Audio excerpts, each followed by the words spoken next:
Hello, this is Raziel Cohen with ndftraining.com, and since you've already seen the title of this video, we're going to play a little game. I'm going to dress in 3 different configurations. I'm going to wear the same clothes, but I'm going to have different setups of how you're able to carry a firearm, and I want you to be able to see if you could find the gun, okay? So right now, this is going to be the control. I have a firearm on me somewhere, and I want you to be able to tell me where you're able to see the gun. So I'm gonna do a spin around. Before I finish the video, I want you to comment where you think the gun is. We're gonna do this 3 times. So just have your comment ready, get ready to send it, but I want you to write down where you think the gun is in these 3 scenarios. So this is scenario number 1. Okay, I'm gonna do a spin around. Tell me if you're able to see the gun. Okay, so now that you have your answer down, I actually do not have a gun on me. This was your sample because a lot of people think they see something, but they don't actually see something. So right now, I don't have any gun on me. There is no firearm. I'm now going to set up another configuration, or not, and you're going to have to let me know in that configuration if you could see the firearm. So this is configuration number 2. I'm gonna do a spin around, and again, you'll try to see if you could tell me if you're able to see the gun. So before this is over, you should be able to have a comment down. Configuration number 2, were you able to see the gun? Appendix carry. Okay, so I have my Glock 19 with the Streamlight TLR1 HL and an optic. I also have a spare magazine with a base plate extension. So it's pretty large, it's not huge, but there's a lot going on for an appendix carry setup, and I wanted to be able to see if you could see that. So now this is configuration number 3. Again, I have my standard EDC on me, I have my flashlight, I have my wallet, I have my phone, and now I'm gonna do a spin around. You can tell me if you see anything specifically protruding. Now, even if you did see something during this round, what I doubt is you could imagine the extent of what I'm able to carry. Now, again, you're able to configure this a lot of different ways, but here's what's on me right now. We're gonna break it down by the table, but before we do that,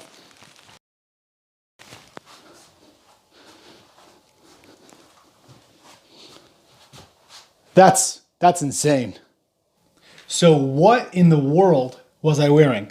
So based on your opinion, I'm sure that it was pretty concealable. It might not have been perfect, but for something that looks like it's able to be pretty relaxed in like dress attire, that's pretty incredible. So this is what's called the Unity Tactical Clutch. I've had my eye on this for a really long time, but the reason why I never was interested in actually going forward with being able to purchase it is because it was pretty expensive.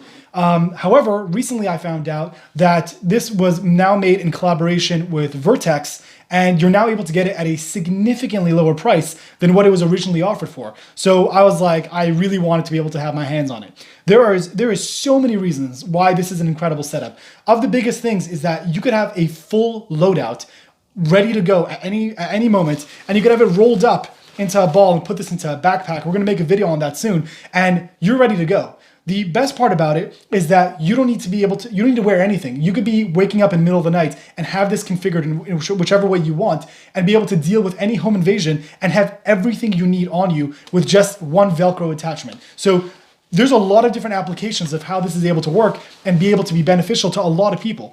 If you're someone who wears a suit, if you work undercover, you could have your suit fitted while you wear this on, and then you could have this, while buttoned, a full configuration doing undercover work, and it's incredible. So again, I'm not sure to what extent you guys thought you might have been able to see what I had under, but it's still pretty impressive if you're able to understand the extent of what I was able to have on me.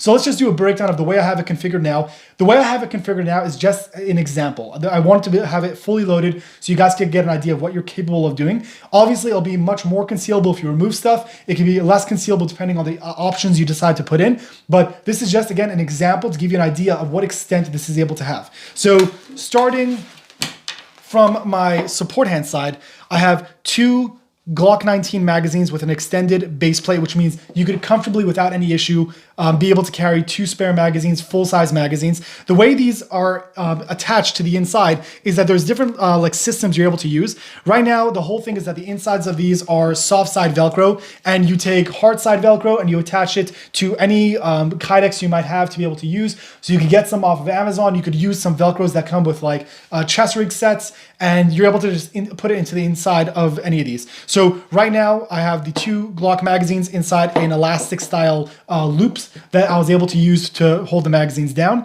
In the next pocket, you'll see that there's a pass-through at the bottom. This is able to be, whether you're going to be on the right side or on the left side, they have an opening on the bottom. So if this is where your holster ends up going, you can have a pass-through for if you have a compensator or if your light extends past the usual size, and you could be able to do that. And on the inside, I have a Kydex holster from Rigor Arms that I was able to put Kydex at the back, the Velcro on the back of, and put an AR-15 magazine inside of it. The cool thing about this pouch is that for most cell phones, they'll fit inside an AR-15 style pouch, which means instead of it being a rifle magazine here, and you want to use this for a home defense setup, you could have your cell phone in it. And if, God forbid, again, you're dealing with a home invasion, you could have a phone accessible to you that while you're dealing with a situation, you could also be on the phone with 911 or being able to notify anyone about the situation. Behind that, I have a ham radio, which again, there's a lot of different configurations and styles of what you're able to do. The way I was able to put it inside of here, because the radio is pretty thin, is I reached out to a company called Buffalo Solutions. They make these 3D printed Kydex holsters for your radio. The reason why it's really cool is because it blocks out all the buttons of the things you might not need, so you won't accidentally press something you're not supposed to. So on the opposite side, you have an area where you're able to attach comms.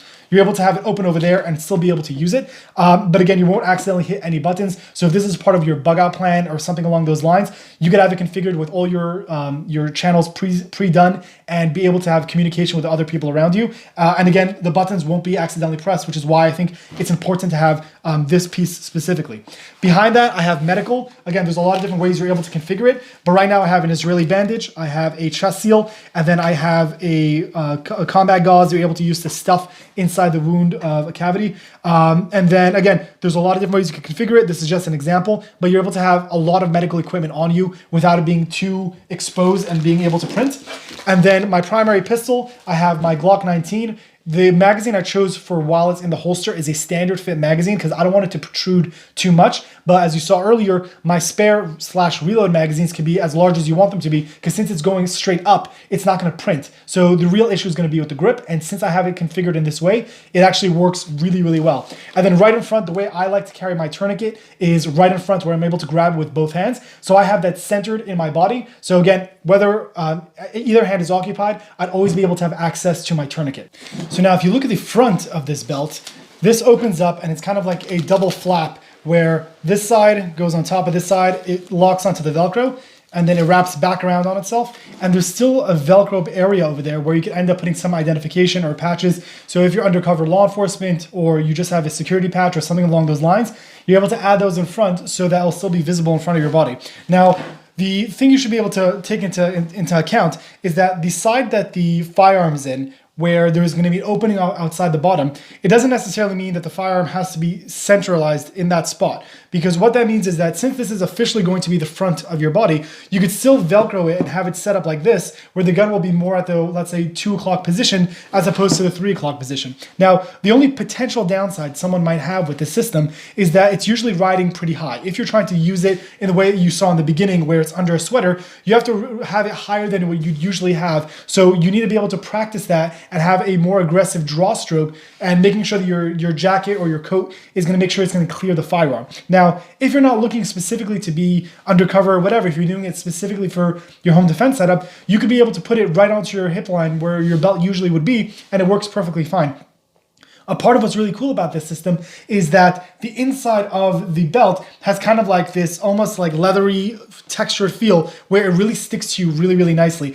This similar style has been used with my previous belts that I've had with, like, let's say the Wilder Tactical Minimalist belt pad, and I've had a lot of great success with it. I've never had an issue with it. It's, for me, worked really, really well, and I don't see any issue being able to come out of this. So again, just kind of as an overview, I think this is a really great system for a lot of different types of people, which is why I really wanted to get my hands on one of these. If you're going to be using it for a home defense setup, you could have your gun, your medical equipment, your spare magazines, a cell phone, and everything else set up the way you like, and you're able to pretty much deal with whatever you want. If you're a plainclothes officer, or it's now getting into winter right now, where a lot of people are able to get away with wearing baggier clothing, you could have a full rig that you'd never usually be able to have, and it's much more comfortable than having something in your appendix because it's just more naturally around your body. A part of this that's actually kind of interesting is that usually the reason why it's, at least for me, I've seen it not be be something that prints so much is because since it's kind of like an elastic, you're able to tighten it around your body and kind of squish in your gut a little bit, and it really fits tight.